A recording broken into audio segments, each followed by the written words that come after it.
Bonjour ou bonsoir à toutes et à tous. Donc aujourd'hui, je vais vous présenter une activité à réaliser donc en famille. Donc c'est une activité que j'ai mis en place et j'ai réussi à faire travailler. Du coup, toutes mes filles ont pu participer à l'activité. Donc je vous rappelle que mes filles sont âgées de 2 ans à 8 ans. Et donc on a pu tous travailler ensemble sur une même thématique. C'est quand même plus sympa là, surtout en ces périodes, de pouvoir faire travailler tout le monde ensemble, parce qu'on n'a pas forcément tous la possibilité de faire des groupes chez soi. Il n'y a pas d'ATSEM dans les appartements, ni dans les maisons, donc on se débrouille comme on peut. Donc si ça peut vous donner des idées, ou si vous avez d'autres idées avec le contenu que je propose, n'hésitez pas à laisser en commentaire. Je me ferai une joie de les mettre en application. Voilà.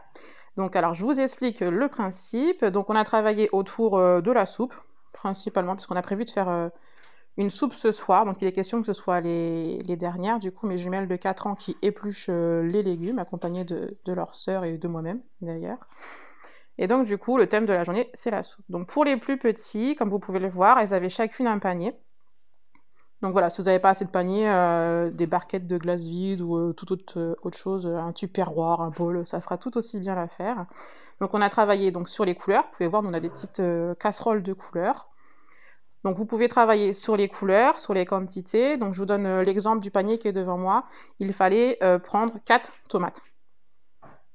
Voilà, tout simplement, 4 tomates. Mais vous pouvez aussi faire l'exercice en demandant à votre enfant de prendre 4 objets rouges ou 4 légumes rouges. Après, vous pouvez le faire avec des Legos, hein, ça marche aussi très bien, on n'est pas obligé de le faire avec les fruits et les légumes. Mais en tout cas, ça les fait travailler du coup les quantités. Ça les fait travailler également les couleurs, les ressemblances aussi. Donc là, vous voyez, par exemple, on est sur le... Donc je reste sur ce panier-là. Là, le panier et les légumes sont de la même couleur. Ils sont rouges. Ce qui n'est pas le cas dans le panier à côté. Donc on a travaillé aussi là-dessus. Donc là, ma fille devait me montrer quels légumes étaient de la même couleur que son panier. Donc vous voyez, là, il y a du vert clair et du vert foncé, donc il y a quand même pas mal de notions à aborder juste avec un simple panier comme ça. Voilà, ensuite c'est pareil, il fallait prendre un aliment, le mettre dans la casserole associé à la même couleur. Donc je vous dis, après, on fait avec ce qu'on a chez soi, hein. Si vous avez des tupperwares de couleurs, des bols de couleurs, ou même des boîtes à chaussures, il suffit qu'il y ait de la couleur dessus, il y a largement de quoi faire, je pense, dans tous les logements. Voilà, donc ensuite je vous présente la boîte à œufs. Nous on l'utilise depuis le début du confinement. Donc la boîte à œufs, comme vous pouvez le voir, il y a des petits points de domino à l'intérieur. Donc on l'utilise pour beaucoup de choses. Là aujourd'hui, on l'a utilisé dans le sens où quand je demandais à mes filles, par exemple, de me choisir 4 aliments d'une même couleur ou juste de mettre 4 aliments dans leur panier, les petites, du coup 4, des fois elles se trompent, 3, 4, 5, elles sont pas encore au point là-dessus. Donc on reprend la boîte à œufs et elles comptent. Comme c'est sur les dominos et qu'à l'école elles travaillent sur cette base-là, le 4 elles le repèrent beaucoup plus facilement. Donc à partir de là, elles font leur petit schéma et elles vont placer les légumes ou les fruits, ce que vous utilisez quoi, dans le panier de la même disposition que sur les dominos. Donc si on reprend l'exemple du 4, vous avez par exemple ici ma fille qui a placé les 4 tomates exactement comme sur la face du domino. Donc c'est plus facile pour les enfants pour se repérer comme ça. Donc voilà. Ensuite, qu'est-ce que je peux vous présenter d'autre?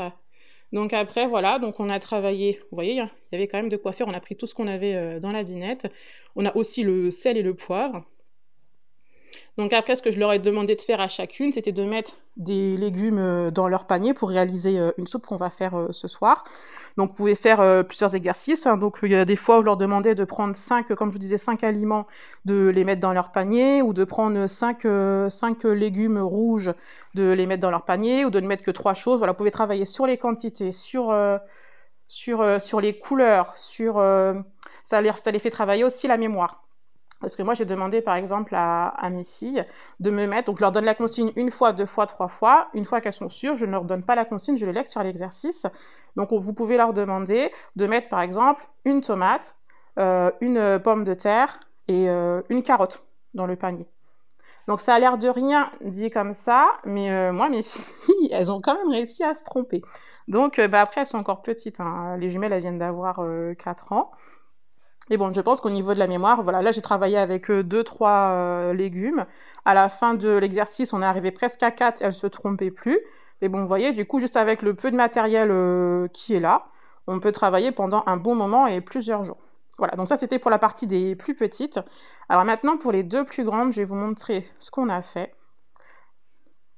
Donc on va commencer par ma puce qui a 5 ans. Donc elle devait, pendant que je faisais faire l'exercice à ses petites sœurs, donc là vous pouvez le voir, je leur demandais par exemple à ses sœurs de mettre 2 pommes de terre dans les paniers. Donc elle devait écrire 2 patates, à savoir qu'elle travaille en ce moment sur les syllabes. Donc normalement, elle devait les écrire toute seule. Il y a des mots sur lesquels elle a séché, donc je l'ai aidée, elle a recopié. Vous voyez, là, je vous montre pas, ce n'est pas ma feuille, c'est la feuille de ma fille. Je vous la montre telle qu'on l'a faite. Donc vous voyez, elle a écrit, donc on a travaillé sur les lettres, hein, donc elle a écrit courgette, carotte, patate, elle a écrit les chiffres, les quantités que moi je donnais aux filles. Elle a écrit rouge parce qu'à un moment donné, j'ai demandé aux filles de mettre uniquement des légumes ou des fruits rouges dans leur panier. Donc ça, c'est pour ceux qui sont déjà en CP, même CP, CE1, ça peut leur permettre de réviser. Les mots qu'ils savent pas écrire, donc là, bon, moi, elle est plus petite, donc je lui ai écrit les mots, elle les a recopiés. J'aurais très bien pu lui dicter les lettres aussi, elle aurait pu les écrire. Donc voilà, je vous dis, il y a pas mal de possibilités. Pour les plus grands, donc du coup, voilà. Ça, c'est le travail de ma fille aînée. Donc elle a écrit la recette de la soupe. Donc on avait mis au point une recette de soupe sur laquelle on s'était tous mis d'accord. Donc on mettrait une pomme de terre, 2 carottes, un cube, hein, parce que nous utilise beaucoup de bouillon, elle l'a écrit, et 2 courgettes. Donc après, pour qu'elle puisse finir d'occuper son temps, le temps que je finisse avec ses sœurs, du coup je lui avais demandé d'écrire le nom de tous les fruits et légumes qu'on avait mis sur la table. Donc moi cet après-midi, là, tranquillement, je vais corriger ça et puis je reverrai avec elle les mots sur lesquels elle s'est trompée. Voilà tout ce qu'on peut faire, voilà ce que je vous disais, avec de la dinette, une boîte d'œufs, un tupperware, voilà, avec ce qu'on a sous la main. Donc voilà, ça sera tout pour moi pour aujourd'hui. Si vous avez des suggestions à faire ou si vous avez, si vous séchez un petit peu, si vous savez pas quoi faire, si vous, voilà, si vous manquez d'idées, peut-être, bah écoutez, j'ai pas, j'ai pas toutes les idées du siècle, hein. Je maîtrise pas encore tout, j'essaye de faire au mieux puisque vous voyez, j'ai quand même plusieurs niveaux à la maison, donc j'essaye de trouver des moments où on peut travailler quand même tous ensemble, ce qui est quand même plus sympa. Des moments où je prends mes filles un peu chacune leur tour. Donc j'essaye de m'organiser. Si ça peut vous aider, bah écoutez, j'essaierai de vous mettre des vidéos peut-être un jour sur 2, peut-être, parce qu'un jour, s'il faut le faire tous les jours, je pense que ça va être un petit peu compliqué à gérer pour moi. Mais peut-être un jour sur 2, ou voilà, dès qu'il y a une activité qui englobe comme ça plusieurs matières que j'arriverai à mettre en place, je pourrais vous en faire part. Donc n'hésitez pas à laisser des commentaires, comme je vous disais, des suggestions, et puis je me ferai un plaisir d'y répondre, et puis d'essayer de trouver d'autres choses qui pourraient convenir à tout le monde. Voilà, je vous souhaite à toutes et à tous bon courage, et je vous dis à bientôt dans une prochaine vidéo. Au revoir.